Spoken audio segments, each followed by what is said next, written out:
Thus, the most valuable thing any one of us can do is to be a little more certain each day that we are meeting life with a greater sense of love. So please say the affirmation on your program or the screen with me with conviction.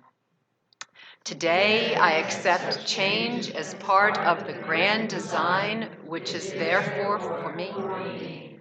I change my thinking to align with ultimate reality, spiritual truth, and my life is now a glorious adventure, increasingly filled with more of every good thing. Thank you. Thank you, Nancy.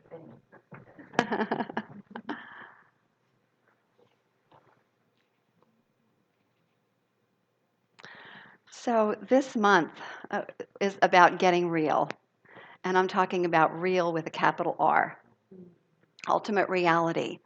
And looking beyond maybe some of the myths that we've that are part of our culture, and looking into what is really the higher truth. And again, I invite you to investigate with your own hearts and see what resonates with you.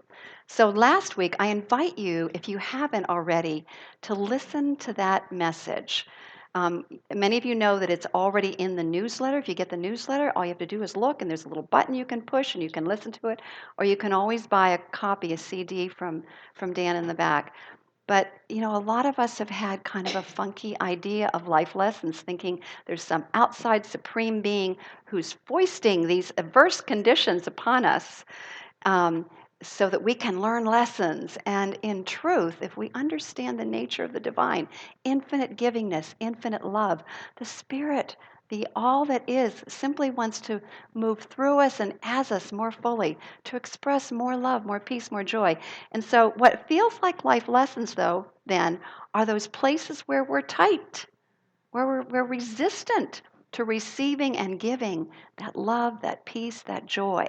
So that's what that's all about. That's about our own resistance. That's not about the all that is giving us adverse conditions. So that, you know, that's what I love about our philosophy. Is it's, to me, it's just really healthy mindedness. And today we're going to be talking about getting real about relationships. How perfect the week of Valentine's Day. And what I want to invite us to look at is that everything is a relationship.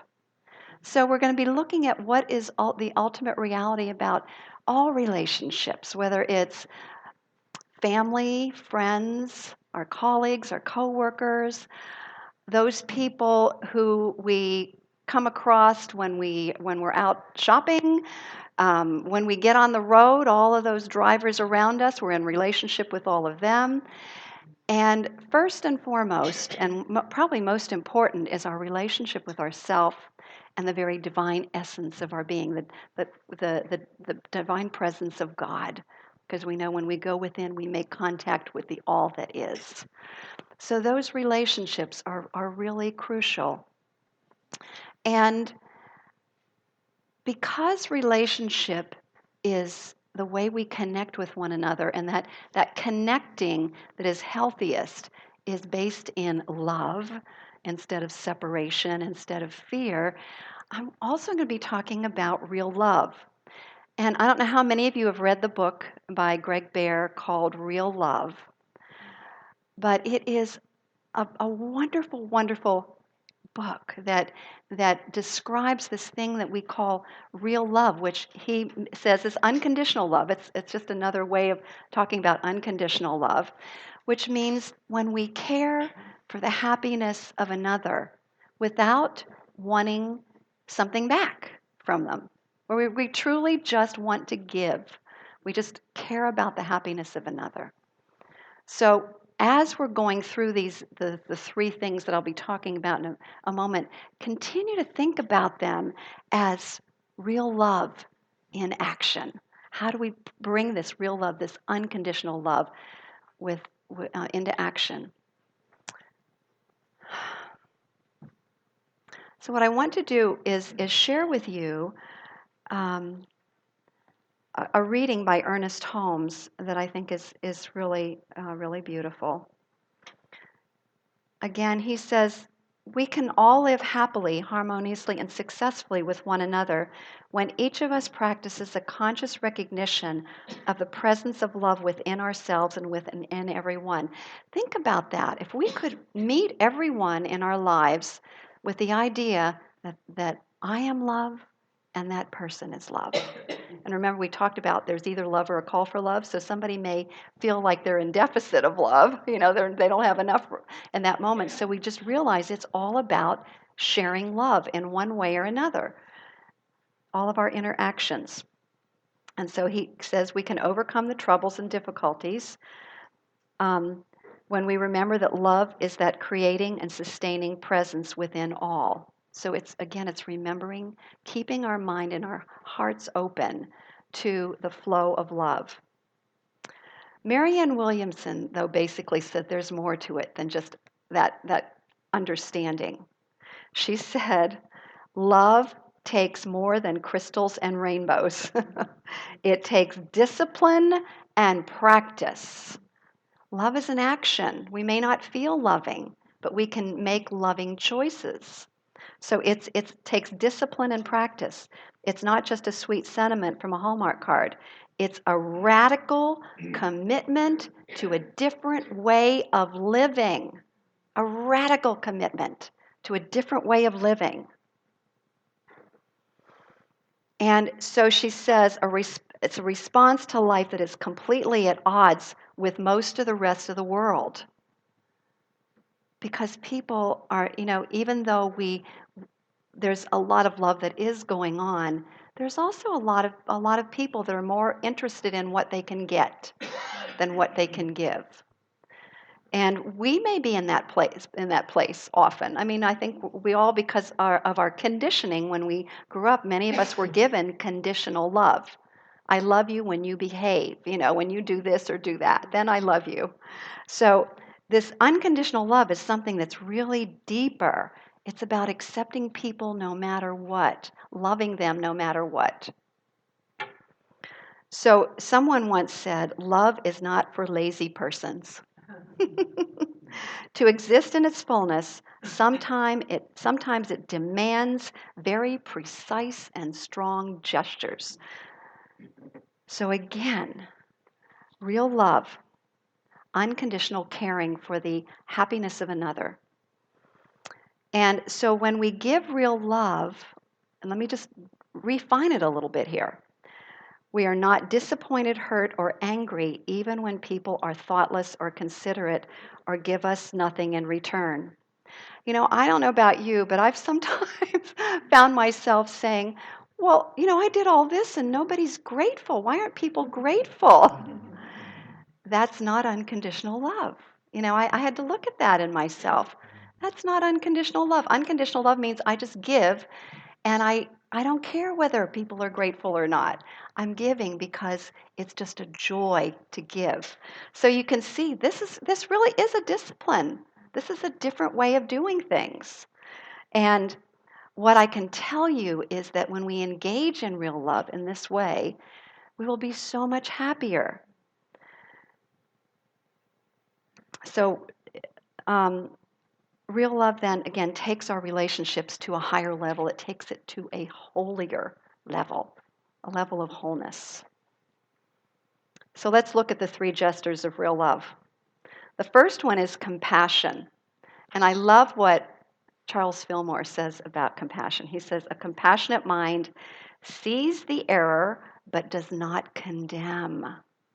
Sees the error. So we may see an error in either our own or somebody else's life, a behavior or something that isn't quite loving, but there's no condemnation. There's no judgment. There's simply a willingness to support. So again, being compassionate means listening without judgment, without analyzing, and without trying to fix. Now, that one's a challenge for many of us because we want to help everybody fix everything, right? Fix their lives and be better. But this is different. Compassion is listening without trying to fix. And I've caught myself doing that too. wanting to, let's fix it, let's make it better. And that's not, it seems like it's helpful, but it's not respecting. It's not respecting the intelligence and the wisdom in that person for what's right for their own lives. So compassion is also seeing every act of another as either love for a call for love. There it is again. And it's practicing understanding and empathy for another's feelings and experiences and offering whatever help somebody's willing to accept. So I'd like to share with you a story about radical, I'm saying this is radical compassion. Several years ago, and you may remember this story because it was in the news. Several years ago, there was a bus full of a mixture of Christians and Muslims that were traveling outside of a city in Kenya. And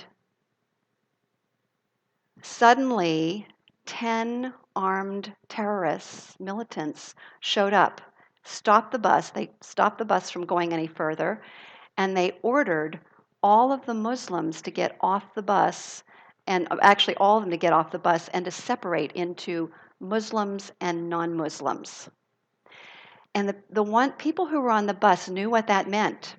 That meant that because this is what this group, this Al-Shabaab group, had done previously, is separate them out and, killed all of the Christians and spared the Muslims. So listen to what happened with this one. In this case, the Muslims said, no, we're not going to separate from you. They started talking to the Christians that were on the bus, and they started handing them scarves, headscarves. And so even though they were demanded by these militants with guns, big guns, to get off the bus and separate, they refused. They refused to do it. They held together tight and strong. And listen to what one of the Muslims said a little later. Said, we stuck together tightly. The militants threatened to shoot us, but we still refused and instead protected our brothers and sisters. That brings me to tears every time I read it. Protected our brothers and sisters. Finally, the militants gave up and left. So in the face of death, these Muslims risked their lives in order to spare the Christians. This is radical compassion in action. And I think we need to remember these stories, when there's so much talk out there about us against them, that we're all in this together. And so these people saw each other as human beings instead of Christians and Muslims, somebody different from us. Saw each other as human beings. That's real love. That's compassion, radical compassion. Ernest Holmes says, and this is adapted from his teachings, compassion and caring are the flow of divine givingness through us that binds us together and uncovers our divinity. Isn't that what happened in that moment? Their divinity was uncovered. So are you willing to extend compassion to others? And I'm thinking, even those that you do not like, are you willing to extend compassion? Because that's what's going to make the difference. I'm going to give you a moment to think about that. Are you willing to extend compassion to everyone?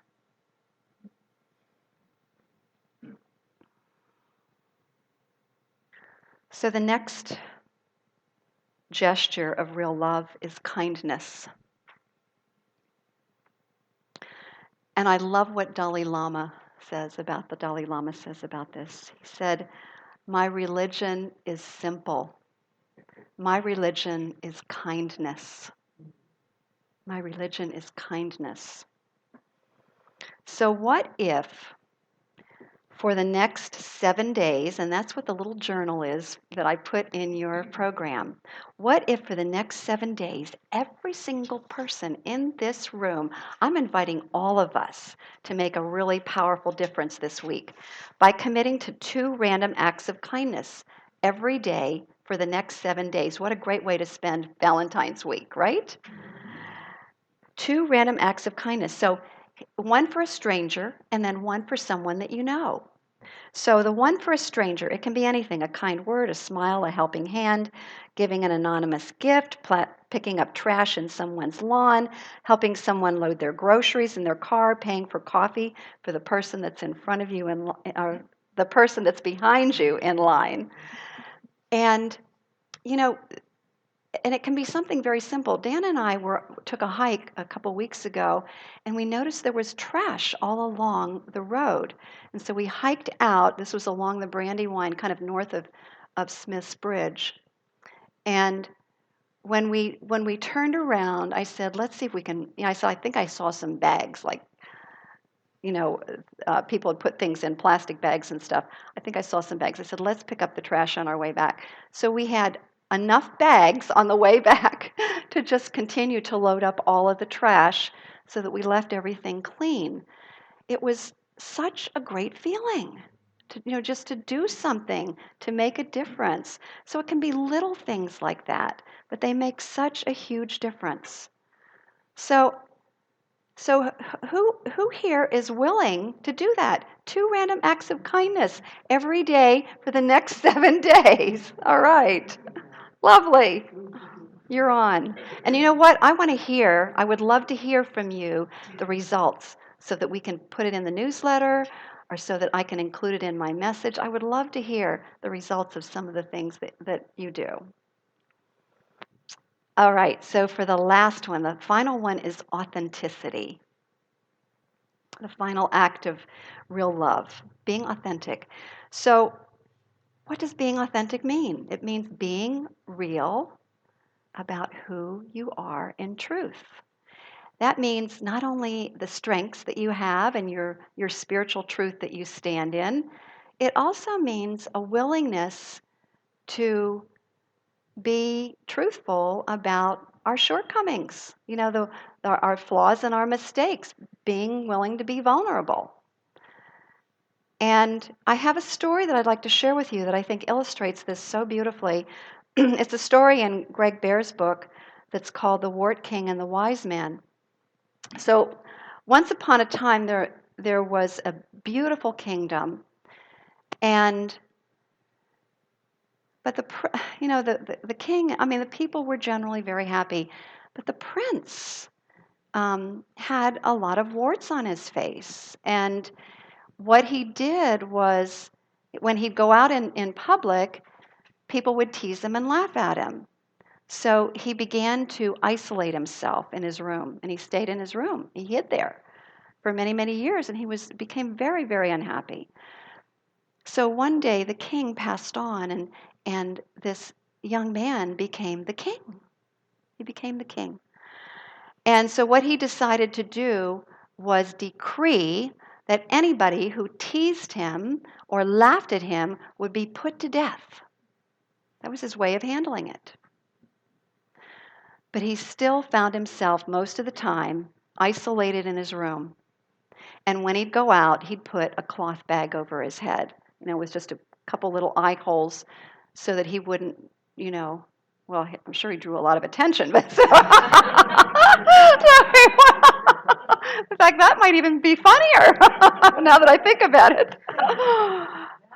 So anyway, one day he heard of a wise man who was on top of a mountain, so he decided to go up the mountain and meet the wise man and find some way that he could attain happiness.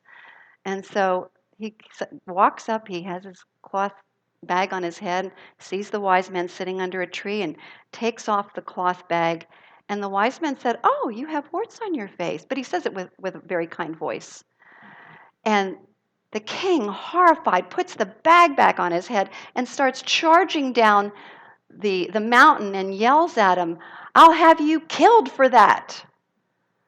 And so as he starts, he can't see very well, so he starts stumbling and falling and ends up in a lake, and the wise man jumps in after him and pulls him out as he's just about ready to drown. And they have a talk. And so the wise man said, "If you'll notice, I have some warts on my face too." And the king said, "Well, how did you handle it? And he said, well, yeah, people teased me and that kind of thing. But he said, you know what? I found people who didn't and people who accepted me as I was. And over time, he said, I no longer cared about the other people who laughed and teased because I knew that I was loved. I mean, I knew I was loved. I felt the love. And so he said, those people were wise men and wise women for me.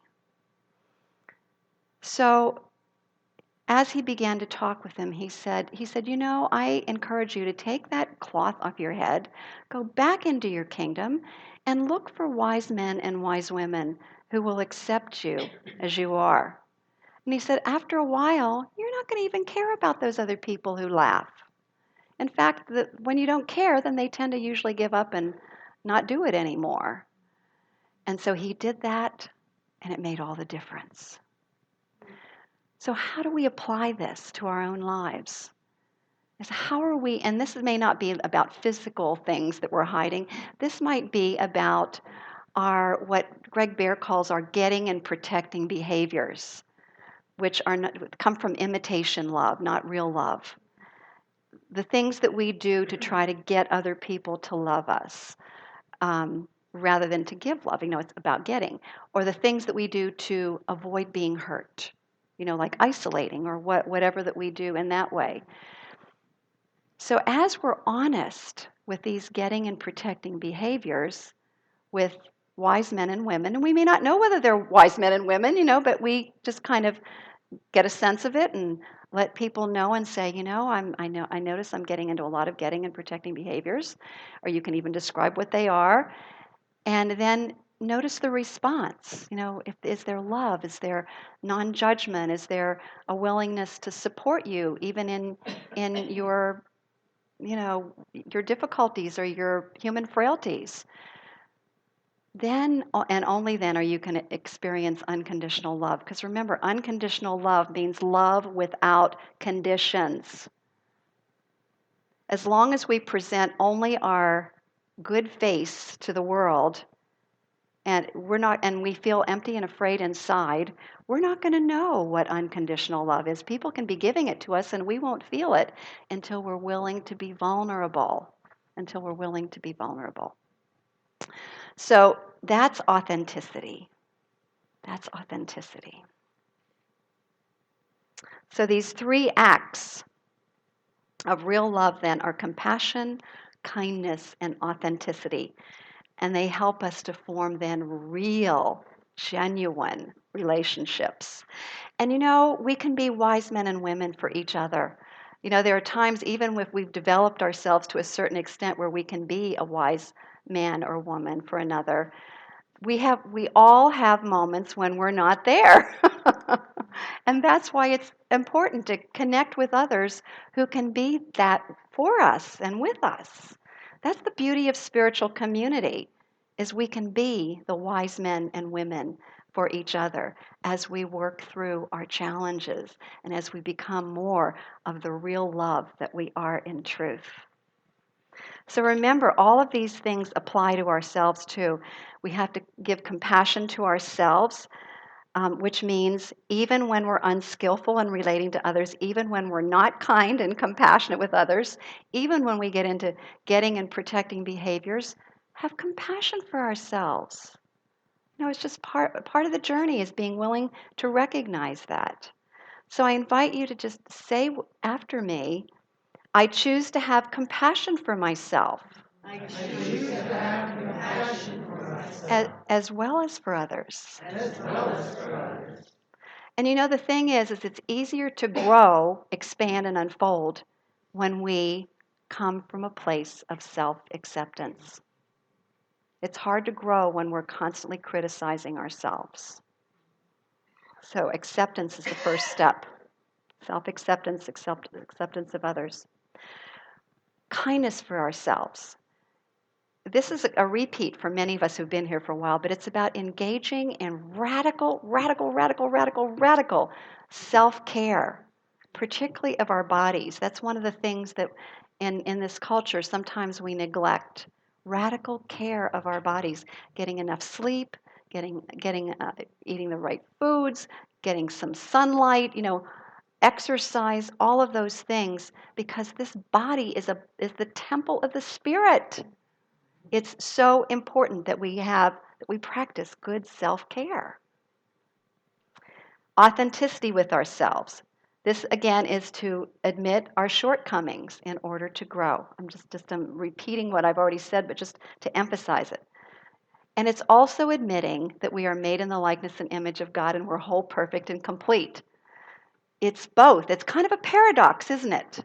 We stand in our wholeness, we know who we are in truth, but we're willing to admit our errors as a way to grow. And my final question to you is, do you have a strong and healthy relationship with the divine presence within? Do you? And the thing that I want you to consider is, if you're trying to fill a hole or an emptiness inside with relationships, that's not going to work. I mean, you can certainly work with wise men and women, but ultimately, that wholeness, that feeling of wholeness, comes from a relationship with the divine.